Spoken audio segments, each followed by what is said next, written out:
ध्यायेदाजानुबाहुं धृतशरधनुषं बद्धपद्मासनस्थं पीतं वासोवसानं नवकमलदलस्पर्धिनेत्रं प्रसन्नं वामाङ्कारूढसीतां मुखकमलमिलल्लोचनं नीरदाभं नानालङ्कारदीप्तं ददतमुरुजटामण्डनं रामचन्द्रं मनोजवं मारुतुल्यवेगं जितेन्द्रियं बुद्धिमतां वरिष्ठं वातात्मजं वा नरयूतमुख्यं श्रीरामदूतं शरणं प्रपद्ये शुक समान जो है वैराग्यधारी गुरु वशिष्ठ सम योगेश वारी महत मान्य जो कवि वाल्मीकि सा नमन तव चरण सद्गुरु रामदासा जय जय रघुवीर समर्थ समर्थ सद्गुरु रामदास स्वामी महाराज की जय योगीराज कल्याण स्वामी महाराज की जय समर्थ सद्गुरु श्री दत्तात्रेय स्वामी महाराज की जय सद्गुरु श्री आबा महाराज की जय सद्गुरु वासुदेव महाराज की जय छत्रपति शिवाजी महाराज की जय। जैसा कि बंधु जी ने बताया अभी आपको, आज सुखद अवसर है, दासबोध जयंती है। आप सभी जानते हैं समर्थ रामदास जी की शिष्य परंपरा कल्याण स्वामी जी और दत्तात्रेय स्वामी जी दोनों बंधुओं की वंश परंपरा का यह मठ है। विगत 400 वर्षों से उन्हीं की कृपा से कुछ उपासना शिरगांव मठ में 150 की परंपरा, 200 वर्षों की परंपरा वहां की है और 200 वर्षों की परंपरा, 6-7 पीढ़ियों की परंपरा यहाँ की है। समर्थ रामदास जी का जब नाम आता है तो अक्सर हम लोग जो जानते हैं उत्तर हिंदुस्तान में वो शिवाजी के गुरु का नाम से जानते हैं। समर्थ रामदास जी कौन थे? अच्छा, शिवाजी के गुरु थे, वो क्या गलत नहीं है। गुरु का नाम शिष्य के नाम से जाने जाना कोई गलत नहीं है। अक्सर जगह अध्यात्म में ऐसा आता है कि गुरु अपने को अमुक का दास यही कहता है। ज्ञानेश्वर महाराज ने मणे निवृत्ति दासु, समर्थ रामदास जी ने राम का दास, इतना ही उनकी आइडेंटिटी रखी। लेकिन व्यवहार जगत में एक के वजह से दूसरे को जानना जाना कोई गलत नहीं है, व्यवहार पक्ष है वो। क्योंकि दासबोध जयंती के नाम आया, दासबोध की जयंती है। समर्थ रामदास जी ने दासबोध में जो उनका रेफरेंस लिस्ट है, संदर्भ ग्रंथ है, उसमें उन्होंने गीता का नाम दिया हुआ है। गीता का मतलब क्या? तो गीता मतलब जो भगवत वाक्य जो है, मतलब भगवत के मुख से जो वाक्य निकला है वो गीता। फिर वो राम जी के मुख से निकला हो, कृष्ण जी के मुख से निकला हो, भगवान दत्तात्रेय के मुख से निकला हो, अवधूत गीता, राम गीता, अनेक गीताओं को, 12 गीताओं का अध्ययन किया समर्थ रामदास जी ने और सभी गीताओं का उसमें सार दिया हुआ है, जिसमें प्रमुख है भगवत गीता। भगवत वाक्य विरहित येथे काहीच नाही, भगवत वाक्य के बिना दासबोध में कुछ भी नहीं है, ऐसा समर्थ रामदास जी कह रहे हैं। वो अपना खुद का कुछ भी नहीं बता रहे हैं, जो भी भगवान ने उनको बोध दिया, जो भगवान के वाक्य हैं, उन्हीं का विश्लेषण इसमें टीका इसमें दासबोध में मिलती है। दासबोध अपने गीता का एक प्रसिद्ध श्लोक है, यत्र योगेश्वर कृष्ण यत्र पार्थो धनुर्धरा तत्र श्री विजयो भूति ध्रुवा नीतिर मतिर मम। जहां पर भगवान योगेश्वर कृष्ण है, जहां पर अर्जुन है, वहां पर निश्चित प्रकार से विजय मिलना ही मिलना है, विजय वहां पर होना ही है उस चीज का। एक मनुस्मृति में भी बहुत अच्छा श्लोक आता है। देखिए क्या है, हमारा जो शास्त्र है, भारतीय शास्त्र है, वर्णाश्रम व्यवस्था उसमें है और उसमें भारतीय शास्त्र का कहना ऐसा है कि ब्रह्म तेज अर्थात ब्राह्मण, एक ब्राह्मण अकेले कुछ भी नहीं कर सकता, कितना भी ज्ञानी हो, कितना भी पहुंचा हुआ हो, कोई दिक्कत नहीं है। लेकिन अकेले उससे कोई कार्य आप अपेक्षित करें तो वो संभव नहीं है, उस प्रमाण में संभव नहीं है। खुद का व्यवहार जगत का खुद का कार्य वो करेगा, लेकिन हमें यदि राष्ट्र के नाम पर कुछ चाहिए, किसी समाज के नाम पर चाहिए, तो अकेला ब्राह्मण कुछ नहीं कर सकता और ऐसे ही अकेला क्षत्रिय भी कुछ नहीं कर सकता। अकेले क्षत्रिय के बस का बहुत कितनी भी शक्ति हो उसमें, अकेला कुछ नहीं कर सकता। यह शास्त्र कह रहा है भारतीय। और आपको बताऊं, आप सब जानते होंगे, हम तो बहुत अच्छी स्थिति में है यहाँ पर, क्योंकि हमारे यहाँ आपस में कोई वैर भाव नहीं है, कोई मतभेद नहीं है ब्राह्मण और क्षत्रिय समाज में। महाराष्ट्र की यदि आप अपन देखेंगे, महाराष्ट्र की राजनीति देखेंगे तो सारी राजनीति शिवाजी और रामदास के ऊपर ही चल रही है। जितना उनको दूर कर सकते हैं उतना बड़ा हो जाऊंगा मैं, ऐसा समझ रहा है। हर आदमी उनको आपस में दूर करने में लगा हुआ है, वैचारिक मतों से दूर करने में लगा हुआ है, जबकि वस्तुस्थिति ऐसी नहीं है। आज भी इतिहास हमारा गवाह है। अभी अभी मैं आपको बताऊं, कुछ समय पहले इंग्लैंड में एक पत्र मिला जो समर्थ शिवाजी ने रामदास जी के नाम पर लिखा हुआ है। उसकी ओरिजिनल कॉपी इंग्लैंड की लाइब्रेरी में मिली। मतलब सारे प्रमाण आए, लेकिन सुनना ही नहीं, हमें देखना ही नहीं है, हमें तो राजनीति ही करनी है।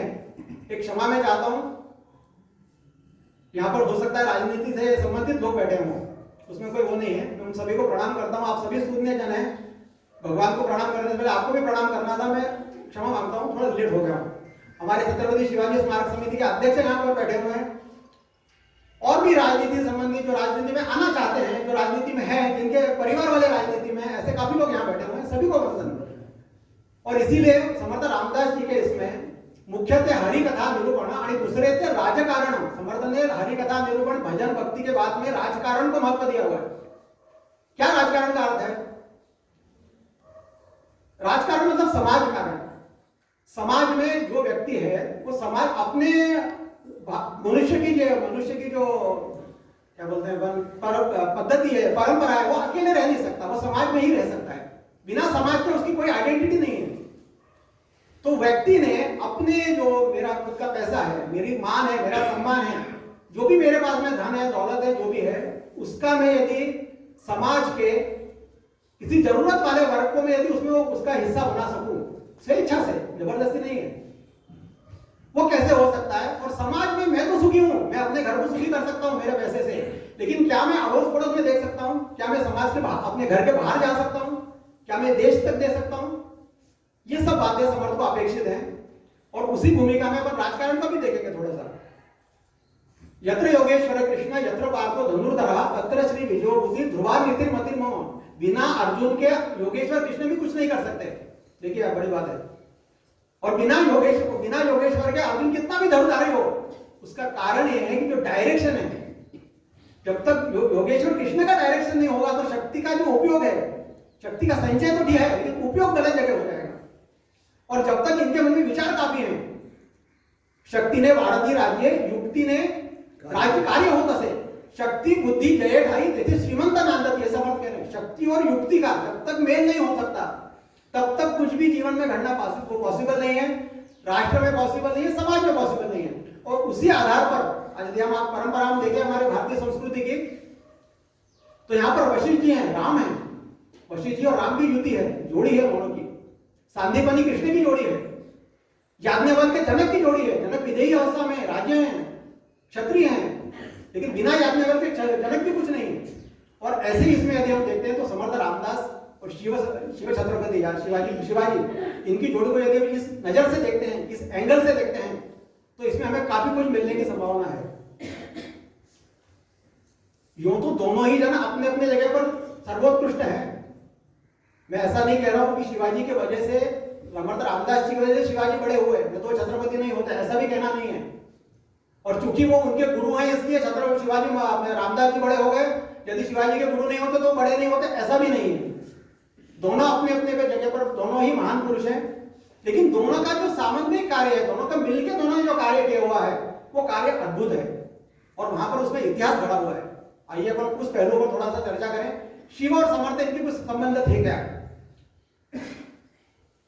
जब समर्थ रामदास जी टाकरी में तपश्चर्या कर रहे थे, आपको मालूम होगा 12 वर्ष की उम्र में घर छोड़ के आए हो, एक छोटा सा बालक, 12 वर्ष का बालक है, उसको संकेत, ईश्वरी संकेत हुए हैं। जंगल में दौड़ता हुआ आता है, टाकरी मतलब रहने वाला है वो जाम्ब का, मतलब अपना मान के चलिए औरंगाबाद से आगे नांदेड़ के पास में जगह, जालना के पास में जगह, वहां से आता है और दौड़ते हुए दिन रात दौड़ते दौड़ते 5-7 दिन के बाद में वो टाकरी में पहुंचता है, पंचवटी पहुंचता है, टाकरी पहुंचता है। और अभी एक और सुखद संयोग है, अभी रथ सप्तमी हुई है, दो एक दिन ही हुए मेरे, तो रथ सप्तमी के दिन ही उन्होंने तपस्या प्रारंभ की है समर्थ रामदास जी ने। 12 वर्ष तक सुबह पंच उच्च काल मतलब 5, 4, 3:30, 4 बजे उठना, अपना पूर्ण अनेक अपना खुद का कर लेना, और सूर्योदय पर नंदिनी और गोदावरी के तीर पर दोनों के संगम में कमर इतने पानी में खड़े होना और गायत्री पुरस्चरण और श्री राम जय राम का पुरस्चरण करना 12 वर्ष तक किया है। कठोर है तपस्या। 9 साल होने के बाद में एक ऐसा प्रसंग घटता है कि वहां पर एक दशपंचक करके गांव है और उस गांव के कुलकर्णी हैं, उनका देहांत हो जाता है। मैं बिल्कुल शॉर्ट में कहूंगा क्योंकि काफी लोगों को मालूम है और सिर्फ विषय को स्पर्श करने के लिए कर रहा हूं। वो उनका देहांत होता है, पत्नी उनकी सती जाने को तैयार होती है। वो अभी कम उम्र की है, युवावस्था में है और ऐसे में वो आती है मड़वट पर। वो जो है पद्धति पति को आगे ले जाता है और साथ में वो चल रही है। सौभाग्य अलंकार उसने धारण किए हुए हैं, अपना कुमकुम लगाया हुआ है, केश छोड़े हुए हैं और ऐसे में उसको देखता है कि पालक एक तपस्वी समर्थ रामदास जी उम्र कोई 18, 19, 20 साल की है और तेजपुंज चेहरा है, तपश्चर्या का तेज है और भगवान आंखें बंद करके बैठे हुए हैं अपने तपश्चर्या में। और कोई कहता है कि आप जा ही रही है सती तो नमस्कार कर लीजिए, क्या हरकत है। और वो करती है, नमस्कार करती है। उनके कंकण हाथ में जो है सौभाग्य अलंकार में कंकण बजते हैं, उनका आवाज होता है, किनकिन आवाज होता है और समर्थ रामदास जी आंखें बंद करे हुए हैं अखंड। कोई तो भी जिस तरह से कंकण बज रहे हैं तो सौभाग्यवती स्त्री है, अखंड देखने की जरूरत नहीं है, आंखें खोलने की जरूरत नहीं है। असल में क्या है, आंखें ही सबसे ज्यादा वादा करते हैं। यदि सबसे पहले जो विषय हमारे मन में घुसते हैं वो आंखों के द्वारा ही घुसते हैं। खैर वो छोड़िए विषय को, बिना आंखें खोले बंद करते अखंड सौभाग्यवती भव। वो स्त्री बोलती है कि महाराज आपने ये जो मुझे आशीर्वाद दिया हुआ है ये इस जन्म के लिए कि अगले जन्म के लिए? क्या मतलब? आंखें बोलते हैं, उनको परिस्थिति दिखती है, अरे मैंने तो आशीर्वाद दे दिया और ये तो इनका ध्यान हो चुका है।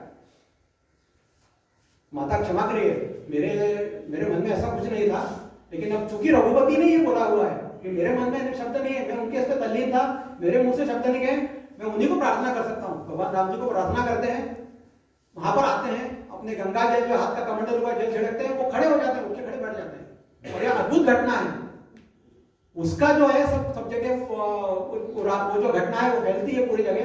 आज एक और सुबह संयोग है, वो जो परिवार था वो उनका परिवार का नाम अष्टपुत्र परिवार था और बाद में जाके उनको वो करते हैं कि आप तो दशपुत्र होंगे। आज दशपुत्र परिवार भी यहाँ पर उपस्थित है। पहला जो उनके पहला पुत्र है वो उद्धव स्वामी हुए, समर्थ के पहले शिष्य हुए उद्धव स्वामी, वो इसी परिवार के थे। ये जो घटना है इसका लोगों के कानों से फैलती है, आगे आगे मुख से फैलती जाती है। और शाहजी महाराज उनका वो प्रांत है, काकड़ी गांव और नासिक अपना त्र्यंबकेश्वर, ये प्रांत के सूबेदार को है। और बारिश के दिनों में क्योंकि उनका काम रुका हुआ है, इसलिए वो टाकरी में अपने पंचवटी के उन्होंने अपनी छावनी है उनको ये संकेत होते हैं। वो भी संकेत देखिए, उनको संकेत उनकी जो कुलजा भवानी है, उनकी कुल देवता है, उन्होंने उनको संकेत दिए हैं कि तुम्हारा कुल में एक शककर्ता निर्माण होने वाला है। शककर्ता होगा, वो अद्भुत पराक्रमी व्यक्ति जो है वो होने वाला है। वो उसमें मस्त है। वो परिस्थितियां कोई विपरीत है, सारी परिस्थितियां कोई फेवरेबल नहीं है, लेकिन चूंकि भगवान पर भरोसा है और अच्छा कार्य कर रहे हैं, ऐसे में वो बाल शिवाजी को लेकर, बाल शिवाजी का जन्म होता है और एक सत्पुरुष का दर्शन के लिए अपन आ रहे हैं। समर्थ रामदास जी के दर्शन के लिए आते हैं तागली में। समर्थ राम जी को 9-1 साल मतलब तपस्या करके हो चुके हैं, 20 साल की उम्र है, ये 5-6 साल के शिवाजी हैं। और ऐसे में सबसे पहला उनका दोनों का जो है वो सबसे पहले भेंट होती है। आगे जाकर समर्थ रामदास जी को भी ये लगता है, इनके भी मन में बार बार ये आ रहा है, इनको भी दृष्टांत हो रहे हैं कि तुम कृष्णा तीर पे जाओ। कृष्णा तीर पर शिव कल्याण राजा आइए, नमस्कार। शिव कल्याण राजा का जन्म हुआ है और तुम्हें उससे कार्य करवा देना है। यह अद्भुत घटना होती है। आगे जाकर शिवाजी के मन में वो लालसा है, उनका कार्य चल रहा है, माता जीजाऊ के संस्कार है उनके ऊपर, दादाजी कोंडियों के संस्कार है। और द्विज बोलते हैं, एक शब्द अपना आता है द्विज। द्विज मतलब क्या? द्विज मतलब दूसरा जन्म। वो जन्म कब होता है? माता पिता हमको संस्कारित करते हैं, जन्म देते हैं, सब कुछ ठीक है, लेकिन असली जन्म जो कहा गया है वो जब तक सदगुरु की शरण में हम नहीं जाते, जब तक सदगुरु का कृपाशीर्वाद प्राप्त नहीं होता, तब तक वो शरण को जन्म नहीं है। और समर्थ रामदास जी ने दासबोध में लिखा हुआ है, दयासी वाटे मोक्ष पावा, दयाने सदगुरु करावा, सदगुरु वीण मोक्ष पावा, एक कल्पांति ही न घड़े। जिसको मोक्ष की लालसा है, देखिए हमारे भारतीय संस्कृति में जो उत्तम पुरुषार्थ माना गया है ना, वो उसका अंतिम चरण जो है मोक्ष ही है। धर्म अर्थ काम और मोक्ष वो विषय नहीं है। मोक्ष जो है सभी की लालसा है, हम चाहें या ना चाहें, हमें समझ में आए या ना आए। जो साधक है उनके समझ में आ रहा है, जो सिद्ध है वो पहुंच चुके हैं। जो मुमुक्षु हैं उनको इच्छा है, लेकिन जो बद्ध हैं उनको अभी समझ में नहीं आ रहा है। लेकिन उनकी कहीं तो भी सुप्तावस्था में उनके इसमें वो पड़ा हुआ है कि मुझे आज नहीं, अगले जन्म में, अगले नहीं, तीसरे जन्म में, बिना मोक्ष के निवृत्ति ही नहीं है। तो मोक्ष सभी की इच्छा है, सभी की कामना है। जयासी बाटे मोक्ष होगा, इनके मन में वो कामना है वो। और इसके लिए कहाँ सदगुरु कहाँ करूं, उनका दृष्टांत होता है तुलजा भवानी का कि तुम अमुक अमुक करो, ये करो। ये तुकाराम महाराज के पास में जाते हैं। तुकाराम महाराज कहते हैं मैं तुम्हारा सदगुरु नहीं हूं, तुम रामदास जी के पास में जाओ, समर्थ जी के पास में। समर्थ रामदास जी के पास जाते हैं, वो जंगलों में भटकने वाले हैं। कितने कितने दिन तक उनकी मुलाकात ही नहीं हो रही। वो कल्याण स्वामी उनको मिलते हैं, उनको लगता है यही समर्थ रामदास जी हैं। कल्याण स्वामी कहते हैं मैं समर्थ रामदास जी नहीं हूँ, मैं उनका शिष्य हूँ। अंत में दोनों की मुलाकात होती है। और शिंगलवाड़ी करके एक स्थान है, जो लोग सातारा चावड़ वगैरह जाते हैं हमारे साथ या वैसे भी जाते हैं उनको मालूम है, शिंगलवाड़ी एक स्थान बना हुआ है। वहां पर समर्थ शिवाजी के, समर्थ रामदास जी ने शिवाजी को अनुग्रहित किया हुआ है। और देखिए परिणाम कैसा होता है। एक शिष्य के तौर पर अपन देखें, आप सभी जानते हैं एक बहुत प्रसिद्ध वाक्य है,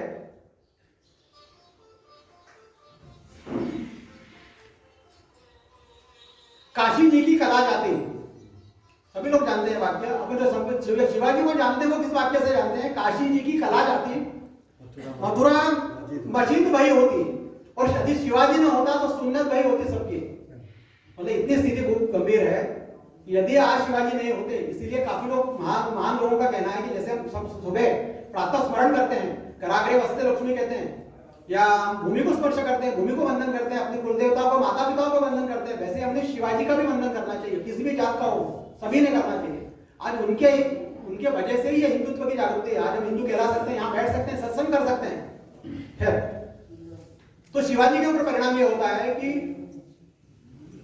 जैसे ही अनुग्रह होता है उनका, वो अपने महाराज जी की झोली में, रामदास जी की झोली में अपने संपूर्ण राज्य को लिखकर और उसमें झोली में डाल देते हैं। रामदास जी देखते हैं ये क्या है, समर्थ जी कहते हैं ये क्या है। बोले महाराज ये राज्य है और ये आपके लिए, आपका अर्पण है। बोले शिवा मैं सन्यासी व्यक्ति हूं, मैं ये लेके क्या करूंगा। बोले नहीं साहब मेरा नहीं है महाराज, ये आप ही का है, ठीक है इसको रखो तुम। और अब तुम ऐसा समझ के चलो कि ये राज्य तुम्हारा नहीं है, ये राज्य मेरा है। तो मेरा है, तुम्हारा छोड़ दीजिए, मैं तुमकी बात नहीं है, ये भगवान राम जी का राज्य है। एक और अब उनका कारोबार शुरू होता है। पूरा राज्य देखने की नजर बदल जाती है, दृष्टि बदल जाती है। एक वाल्मीकि रामायण में बहुत अच्छा प्रसंग आता है। भगवान राम जी को राज्याभिषेक हुआ है और कुछ ही दिन हुए, भगवान राम जी को राज्याभिषेक हुआ है। रावण का मर्दन हो चुका है, राज्याभिषेक हुआ है और सीता जी के साथ में राज्य कारोबार चल रहा है उनका। ऐसे में क्या होता है, कुछ दिन हुए हैं और अष्टवक्र महामुनि का वहां पर आगमन होता है। अष्टवक्र महामुनि आप जानते हैं, एक बहुत बड़े संत मुनि हमारे भारतीय व्यवस्था में है। और अष्टवक्र मतलब 8 जगह से उनका अंग टेढ़ा है, 8 जगह से अंग टेढ़ा है। लेकिन बुद्धिमता उन्होंने जनक को किया हुआ है, जो जनक विधेयी है। आप देखिए अष्टवक्र जी को जानना हो तो जनक को जानना पड़ेगा। जनक विधेयी आप सभी लोग जानते हैं। और जनक जी का क्या अधिकार है, जनक जी का अधिकार यह है कि जो शुकदेव हुए, शुक समान जो वैराग्यधारी, जो शुकदेव हुए, जिनका जो वैराग्य था वो अपने पिताजी मतलब व्यास जी से, व्यास जी ने 18 पुराणों की रचना की हुई है। व्यासोचिष्टम जगत मतलब जगत में जो भी हम सुन रहे हैं, पहन रहे हैं, ये सभी व्यास द्वारा पहले कहा जा चुका है, लिखा जा चुका है, बोला जा चुका है। हम जो अध्यात्म की भाषा करते हैं, चाहे कोई भी ग्रंथ लें, व्यास के बिना कुछ भी नहीं है। ऐसे व्यास जी, इनका भी जो वैराग्य है वो शुक जी से कम ही है। ऐसे शुक जी, उनको राजा विधेय उन्होंने उपदेश किया हुआ है। राजा जनक जो है वो इनके गुरु हैं, सुखदेव जी के। और ऐसे राजा जनक जी के यहाँ, क्षमा करें, ऐसे सुखदेव जी के हैं। और राजा जनक को जो उपदेश किया है वो अष्टवक्र महामुनि ने किया हुआ है। अब आप समझ गए होंगे, व्यास, सुखदेव, जनक और अष्टवक्र, मतलब ऐसे अष्टवक्र महामुनि की ऐसी गाथा है। तो अष्टवक्र महामुनि वहां पर आते हैं, राजा जो उनको बोलते हैं राम जी कैसा क्या चल रहा है, श्री राम तुम्हारा राज्य कार्य कैसे क्या चल रहा है। उनका वंदन करते हैं, पाद प्रक्षालन करते हैं बोले महाराज जी आपके कृपा से और भगवान के आशीर्वाद से सब कुछ ठीक चल रहा है, मैं प्रजा के हित में ही सब कार्य कर रहा हूं। बोले अच्छा है, बहुत अच्छा है। तो उस समय वो एक सूत्र बताते हैं, समय की मर्यादा है, वो सूत्र बताते हैं। सूत्र क्या है? राजा प्रकृति रंजनात्, ऐसा हमारे भारतीय राज्य शास्त्र में आया है। यहाँ पर राजनीतिक क्षेत्र के काफी लोग हैं, इसलिए मैं थोड़ा सा स्पर्श करना चाहता हूं। राज्य, हमारे भारतीय राज्य शास्त्र में ऐसा कहा गया है, एक सूत्र है, राजा प्रकृति रंजनात्। अब देखिए राजा प्रजा ये कालाधीन हो गए शब्द, लेकिन आज भी राजा जो लोक सेवक है वो राजा ही है, लोक सेवक वो राजा ही है। तो उनका ऐसा कहना है, राज्य शास्त्र का ऐसा कहना है कि जो राजा जो है वो प्रजा का सेवक है। पहली बात, प्रजा का, बहुत ध्यान से सुनिएगा, प्रजा का उपभोग शून्य स्वामी है वो। आप देखिएगा, प्रजा, राजा, प्रजा उसी की है, राज्य उसी का है, लेकिन वो राज्य का एक कण भर भी लेने का हकदार नहीं है किसी भी मायने में, चाहे आर्थिक हो चाहे किसी के कैसे भी हो, उसको अधिकारी ही नहीं है वो।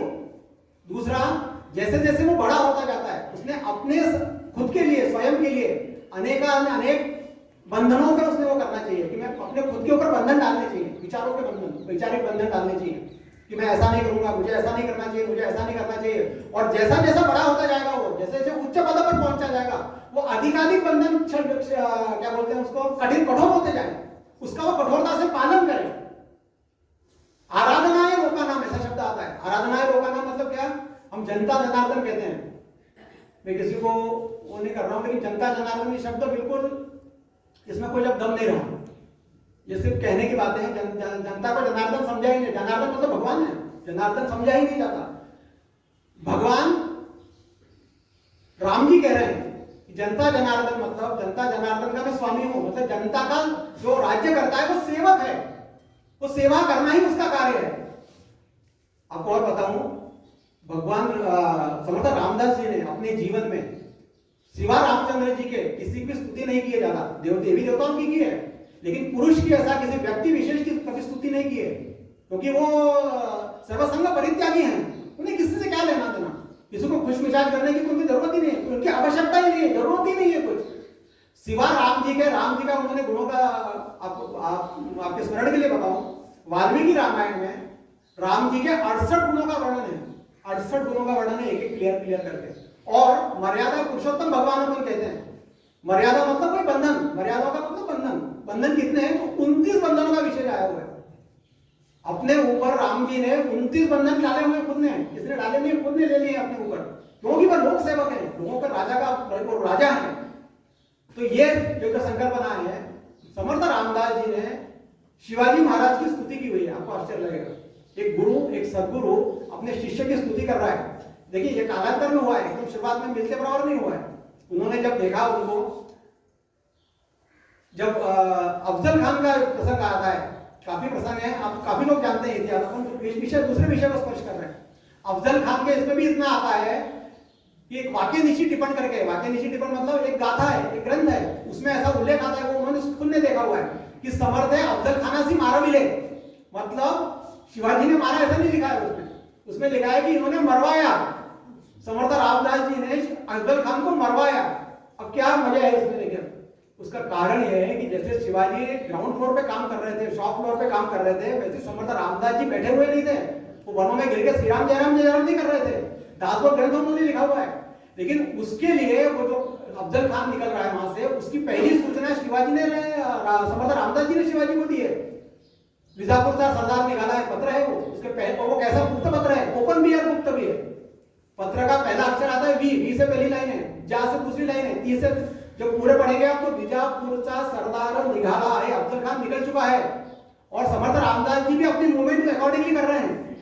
महाबलेश्वर और जो वाई का जगह है, वो वाई का जंगल इतना भीषण है, वाई के जंगल में उनकी इच्छा है कि उसको वहां खींच के लाओ, प्रतापगढ़ तक खींच के लाओ, तुम वहां मत जाओ।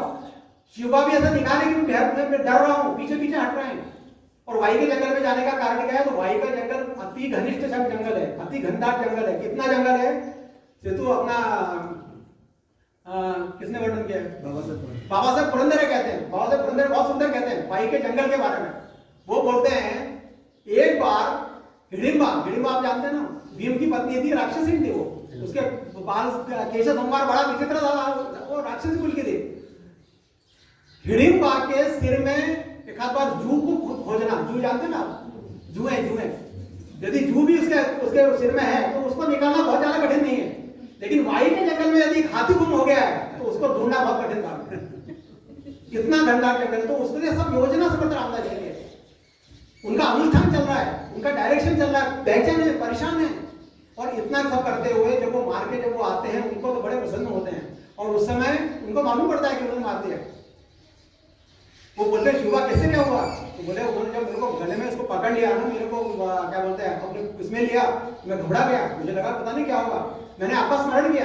देखिए ये बातें जो है ना, ये कोई अतिशयोक्ति नहीं है, इनके सब कागजों पर पुरावे हैं, कागजों पे आज हस्तलिखित उपलब्ध है, तो उन्हीं के आधार पर थोड़ा बहुत पढ़ा हुआ है, थोड़ा बहुत सुना है, उसको सुना रहा हूँ। बोले लेकिन जब मैंने आपका स्मरण किया तो मुझे में ऐसा बल आ गया कि मुझे ऐसा लगा कि एक अफजल खान के 10 भी आ जाए, 100 भी आ जाए तो मैं उनको निपटा दूंगा।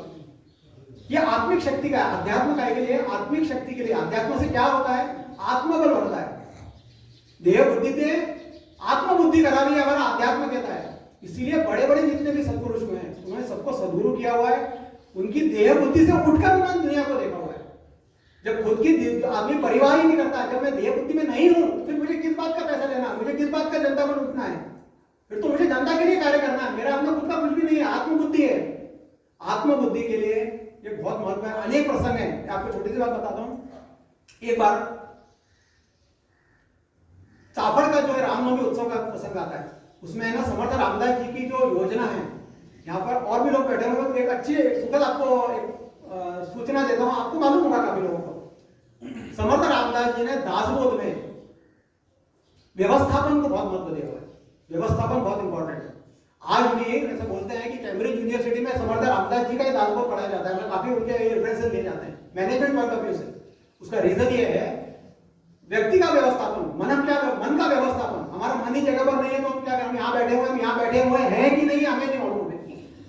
मन का व्यवस्थापन, व्यक्ति का व्यवस्थापन, समाज व्यवस्थापन, वस्तुओं का व्यवस्थापन, समर्थ रामदास जी बहुत प्रैक्टिकल है, और ऐसे व्यवस्थापन में उन्होंने जो वहां का उत्सव है उसकी तैयारी लगा के रखी हुई है। मैं खुद रहूंगा ऐसा नहीं है, लेकिन ये जो है ये सुबह सबसे पहले पूरा मंदिर को क्या करते हैं, झाड़ेंगे, सफाई करेंगे, ये उसके ऊपर पानी डालेंगे, उसके बाद में ये गोमय से उसको निरीक्षण करेंगे, ये उनके ऊपर रंगोली डालेंगे, ये दोपहर के इसमें भोजन जो पात्र है वो इनका काम है, ये वो करेंगे, ये खाना बनाएंगे, ये पानी भर के लाएंगे, सबका इंडिविजुअल सबका वो किया हुआ है।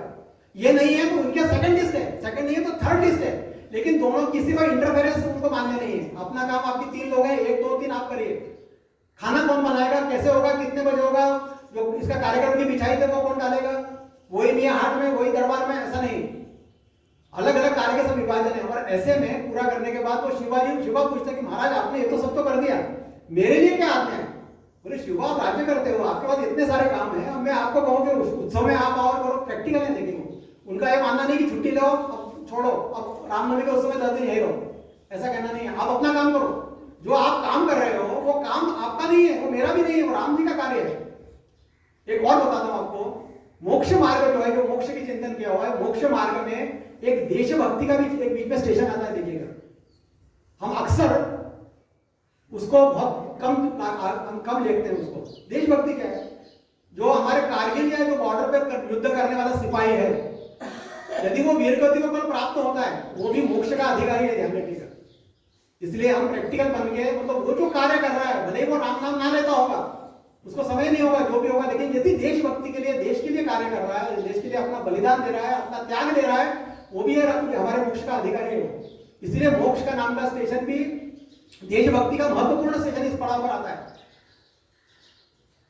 अब मुझे, मेरे लिए क्या आज्ञा है, बोले तुम्हें कहां समय, बोले नहीं नहीं मुझे आप बताइए, मुझे बताइए। तो वो बोलते हैं एक काम करिए, शिवाजी महाराज कहते हैं मेरा इतना निवेदन है कि जो काम मैं आपसे लूंगा वो आप सेवा मुझे देंगे। आप बोले शिवा ठीक है आप ले लो, आप बोले फिर मैं आपको क्या दूंगा, आपने तो क्या सेवा लेना है, क्या सेवा ली होगी उन्होंने। जिस समय भोजन पात्र, जब भोजन हो जाएगा तो भोजन की जो पत्तल है वो उठाने का कार्य शिवाजी मांगा हुआ है, मतलब रामदास जी। बोले शिवा क्या कर रहे हैं आप, बोले नहीं नहीं महाराज आपने मेरे को वो किया है, वचन दिया हुआ है, जो कार्य में लूंगा वही कार्य में आप मुझे देंगे, मांगूंगा वही देंगे। पत्थर उठाने का कार्य लिया हुआ है। और आपको आश्चर्य लगेगा, आज भी सज्जनगढ़ पे जब रामदास मुनि का भंडारा होता है, आज भी जो उनके वंशज है, छत्रपति अभय सिंह राजा नहीं है, उदयन राजा वगैरह जो भी है, वो आज भी वहां जाते हैं, पत्थर उठाते हैं, 5-6 पत्थर उठाने के बाद उनका हाथ पकड़ लिया जाता है कि नहीं आप उड़ेल लीजिए, आज भी कार्य करते हैं। और राजस्व यात्रा के समय भगवान कृष्ण ने यही कार्य किया हुआ है। उन्हें बोला क्या काम है, बोला उसने दुर्योधन को दक्षिणा बांटने का कार्य दिया था। देखिए योजना व्यवस्थापन देखिए, और खुद ये काम किया कि ब्राह्मणों का जूता में उठाऊंगा। भगवान योगेश्वर कृष्ण ने अनेक प्रसंग है, अनेक प्रेम है, अनेक। देखिए क्या होता है जब राज्य करता है ना, कोई काम करता है तो मन में स्वाभिमान आना मामूली बात है, मनुष्य है वो।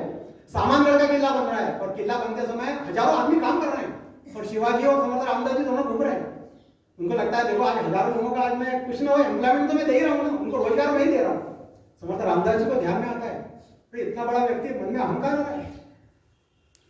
शिवा बोले उसको बुलाओ जरा, कारीगर को बुलाओ, कोई गोल पत्थर है, बोले ऐसा करो इसके बीच में ना 6 से टुकड़े कर दो, ध्यान से करना, मैं जैसे कह रहा हूँ वैसे लाइन मारा, टुकड़े करता है तो होता है। और उसमें से आपको होगा दो ऐसे, उसके अंदर खाली जगह है, पोपली है उसके अंदर, उसमें से एक बेड़ उसमें मेंढक है उसके अंदर, और मेंढक उसमें तो कूदता है और भाग जाता है। पानी रखा हुआ है, थोड़ा दाना रखा हुआ है। बोले वाह वाह शिवा क्या बात है। बोले मैं समझ रहा था कि तुम हजारों लोगों की कोशिश हो, अरे तुम तो एक पत्थर के अंदर बैठ के तुमने इसकी भी व्यवस्था की हुई है, पानी और इसके दाने की व्यवस्था की है। शिवाजी महाराज नीचे मुंडी कर लेते हैं, महाराज गलती हुई मेरी, कान को हाथ लगाते हैं। बोले शिवा कैसी बातें कर रहे हो। बोले आपको लगता है कि अपन कर रहे हैं काम, अभी गाय पुनाचे खातो तो राम हमारा देतो, भगवान राम हमको खिला रहे हैं, ऐसा मत समझो कि तुम खिला रहे हो। अनेक समय पर उन्होंने किया हुआ है। शिवाजी महाराज का समर्थ रामदास जी में अटूट प्रेम है। एक प्रसंग ऐसा आता है, एक प्रसंग में शिवाजी समर्थ रामदास जी को आम बहुत पसंद है। आज भी सज्जनगढ़ पे कोई पर्व इतना होता है कि 12 महीने वहां पर आम का अभिषेक होता है, आम का आज भी आम रहता है वहां। तो गोवा से आम आए हुए हैं और रायगढ़ पे सारी पत्नियां बैठी हैं, तीनों पत्नियां बैठी हुई हैं और शाम का समय है और रायगढ़ पे शिवाजी महाराज वो लाके करते हैं और आम रखते हैं सामने। शिवाजी महाराज सब लोग खाना शुरू करते हैं। शिवाजी महाराज तो आम को देख रहे हैं, आम की उनके देख रहे हैं, उनको टुकड़ों को देख रहे हैं और टप टप टप टप आंखों से पानी। बोले क्या हो गया महाराज, क्या हो गया। बोले नहीं ये मेरे समर्थ रामदास जी को, मेरे गुरु जी को पसंद है, मैं उनके बिना आप खाओ, मैं नहीं खा सकता। और इतने में जय जय रघुवीर दरबार पे ठाक होती है, शिवा दरवाजा खोलो, दरवाजा खोलो। देखते हैं तो स्वामी समर्थ रामदास जी वहां पर है, दोनों ही वो करते हैं। बोले शिवा क्या छोटी छोटी बातों के लिए तुम मुझे बुलाते हो, मुझे करते हो। अरे मैंने खाया तुमने खाया एक ही बात है। बोले नहीं महाराज मैं, वो आराम से खाते हैं उसको, प्रसाद ग्रहण करते हैं। और बोले आप रुकिए, आप रात का समय है, सुबह बोले सुबह हुए नहीं, मैं तुम्हारे लिए आया हूँ भागते हुए, मेरा कार्य कर रहा हूँ, और निकल जाते हैं। अनेक प्रसंग है, एक दो प्रसंग और बताता हूँ, 5 मिनट का समय है।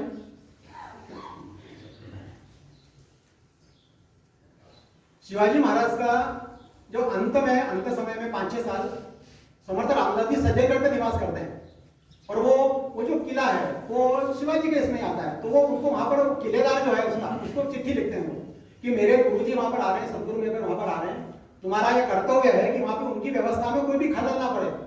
मैं उनके बारे में कोई यदि तुम्हारा कोई मिसमैनेजमेंट हुआ या कोई गलती हुई तो मेरे ध्यान रखना, मैं छोड़ूंगा नहीं तुम्हें। तो वो बिल्कुल इस पर है, वो टोस पर है और वो बिल्कुल सारा काम वाम सब व्यवस्थित करके रखता है।